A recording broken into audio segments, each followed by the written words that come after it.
In this video, we are going to discuss what is the fastest way to check your life-saving appliances. Well, the best answer is if you have a pocket checklist, which I'm about to share sa'yo. Download link below. Okay?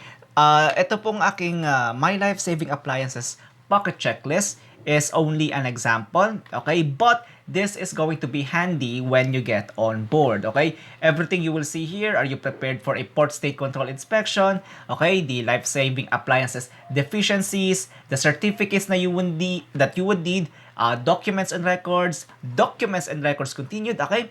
You will see some examples and pictures here. Also, launching and stowage arrangement for lifeboats, the requirements for lifeboats, all types, okay? Hull in good condition, is it the connections to boat or rafts are in good condition, hanging hooks not corroded, okay? Or kinakalawang in Filipino, okay? Engine, does the engine starts readily? Battery, charger, connected and maintained, okay?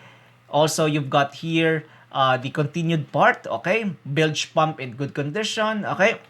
We've got here free-fall lifeboats, okay? We've got here for free-fall lifeboats, lifeboat inventory as well, distress flare in date, stores correctly maintained and well stowed. I mean, this, okay, is going to be handy sa'yo when you get on board. This is going to be very handy. These are your pocket checklists, okay, when you get on board. Now, this is from Lloyd's Register, okay, but it's also applicable when you go to other companies. For some companies, they would add more, okay? But more or less, it's the same in each and every company. Inflatable life rafts, you've got it here. Also, you've got rescue boats. If your ship is fitted one, I mean, it's a regulation to have a rescue boat, okay?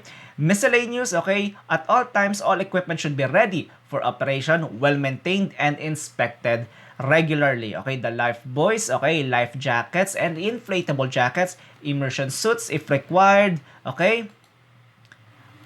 Two-way radio telephone, apparatus for survival craft, okay? General emergency alarm is functional, okay? Line throwing appliances, are they in appropriate numbers? Lines in good condition and inspected. Instruction in use is provided, okay? You've got to make sure that all of these are tech, okay?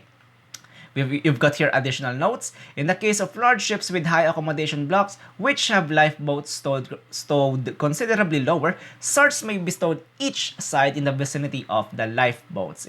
Okay?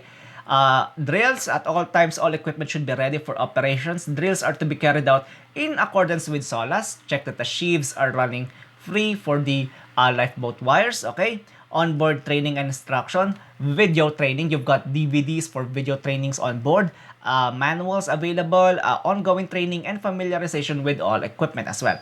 Abandon ship drill, okay? Man overboard drills are carried out. And the end, okay? Which I am going to share sa'yo, to you. Okay, I am going to share this to you. Okay, the download link is in the description below. Okay, this is very handy for third officer or aspiring third officer. What are the details that third officers are checking? Hope my content's been handy for you, and hope you've learned something new. Be happy, be healthy, and most importantly, to God be all the glory. Keep safe.